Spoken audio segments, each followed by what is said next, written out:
Hi everyone, my name is Heather Thomas and I'm the Registered Training Organisation Manager at Marden Senior College.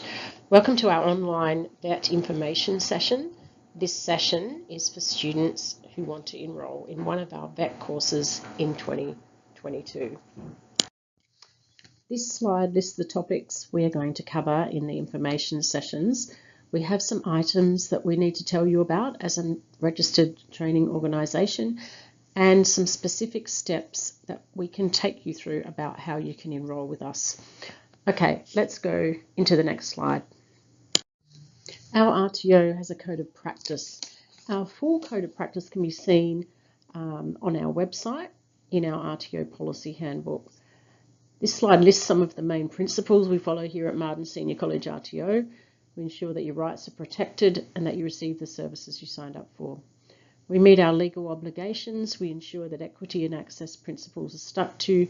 Our trainers make reasonable adjustments where appropriate to differentiate for a student's learning needs. Our qualifications are recognised by industry. We quality assure our training and assessment. We conduct validation and moderation of our assessments regularly with an independent validation panel and consult with industry reps to ensure our students' training is current. We assess our individual needs, current skills and knowledge and your suitability to the course prior to enrolment to ensure that you have the best chance of success to complete your qualification. I'll talk more about this enrolment process later. All students who enrol in a qualification need to have a unique student identifier. A USI is an individual education number for life. Students must have one of these, so your nationally recognised training is recorded and it is then recognised wherever you go in Australia. You can create your USI by going to usi.gov.au. You will need some ID, for example, your Australian passport, birth certificate, Medicare card or driver's licence. It only takes about 5 minutes to get one, and we have a link on our website. Okay, this next slide is about our complaints and appeals procedure. We want the best for our students and we want your experience at Marden Senior College to be a good one. If you do have a concern about anything to do with your training and assessment, then there are a number of ways you can let us know, depending on the nature and seriousness of your complaint. You can express your concern myself, verbally or in writing. We also have a team of student counsellors that you can raise issues with as well. You could also choose to raise your concerns with our principal, CEO of the RTO, Nikki Kotrotis, or the National Training Complaints Hotline. We continually try to improve our operations, so if you have any concerns or feedback, then please let us know. This next slide deals with fees. Under the new Department for Education VET in Schools policy, any FIPs, which are flexible industry pathway, VET course fees for secondary school students are subsidised and mostly paid for by the home school for government secondary school students with a gap fee. There is a limit. Students can only access one subsidised Certificate 2 course and one Certificate 3 course. Students who enrol in Skills Cluster Stackable VET courses, which are partial certificates, do have to pay a fee as well. These range in price. Many are in between the $300 and $1,000 mark. And students who are eligible for school card will only have to pay a maximum of $50.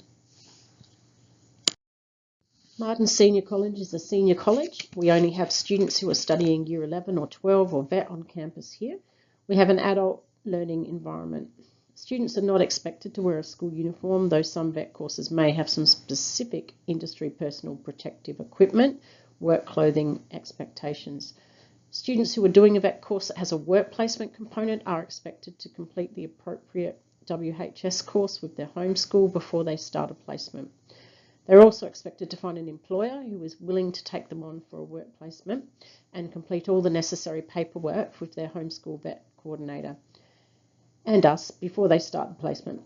We expect students to sign a code of conduct where they commit to maintaining regular attendance in their VET course and that they behave appropriately, they meet assessment deadlines, comply with WHS directions, and that they undertake self-directed learning and homework each week. What is a VETRO? The VET Readiness Orientation, which in short is called the VETRO, has been developed by the Department for Education and the Department for Innovation and Skills. as the entry point for secondary school students to enrol into VET courses. The VETRO is an orientation and induction to VET. It includes an upfront assessment, including a literacy and numeracy assessment, a suitability assessment, and a support needs assessment. The VETRO determines whether students are ready to start a VET pathway. Right, the VETRO enrolment process. Okay, there are a number of steps involved in enrolling in a VET course and going through the VETRO process. The first step is you need to have done some research into the career that you want to enrol into a VET course for.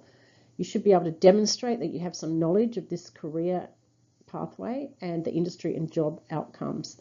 This shows that you are making an informed decision about your chosen career pathway. You may have done this research as part of your SACE PLP course, attending career expos, or doing your own research online about the career you're interested in that you need this VET qualification for. The next step depends on who you are. Are you a Marden Senior College student or a secondary school student from another school who wants to enrol at Marden in a VET course? If you are a Marden Senior College student, then you can make an appointment with Student Services Counsellor through our website to enrol. If you're a student at a government secondary school in the East, then please fill in an expression of interest ESFA form and submit it to your home school VET coordinator. If you're a secondary school student at a non-government school or another government school outside of the Eastern Adelaide District, then please see your home school VET coordinator and ask them to contact myself on hthomas@msc.sa.edu.au. Either way, you may have already done these steps and now you are doing the next step, which is you have registered for this online information session and are listening to it now.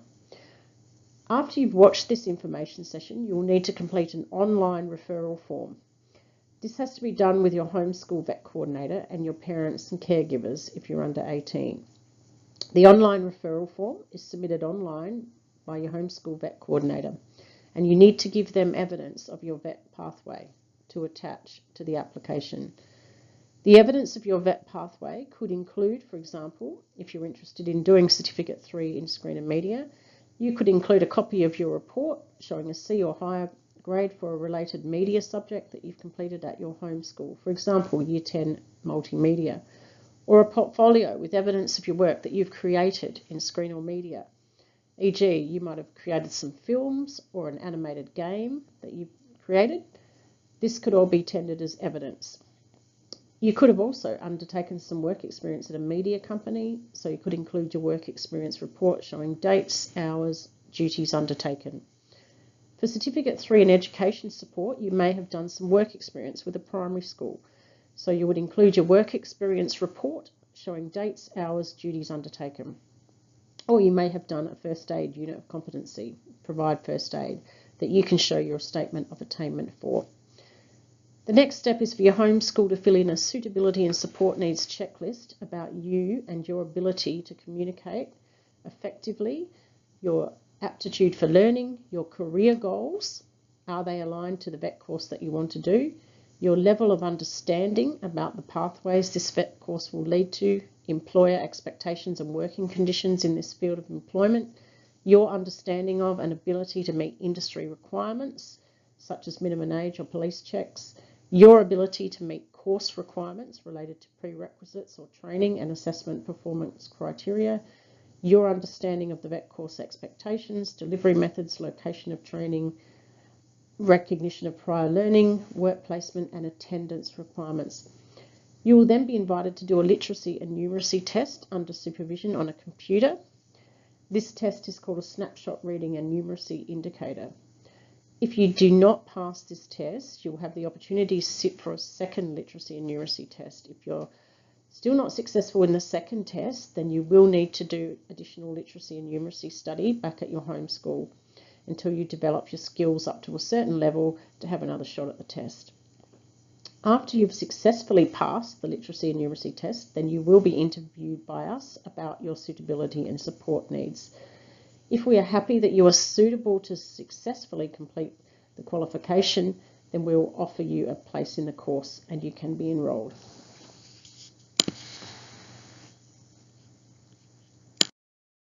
On this slide, we have some specific course flyers with information such as a units of competency that you will study, SACE credits, course duration and dates, and links to the appropriate online referral forms that you'll need to complete in conjunction with your homeschool vet coordinator and parents or caregivers if under 18. These are on our website, so please access them via there. We hope that you found this information session has given you all the information you need, but if you do have any extra questions, then please contact me via email. Thank you. This concludes the presentation.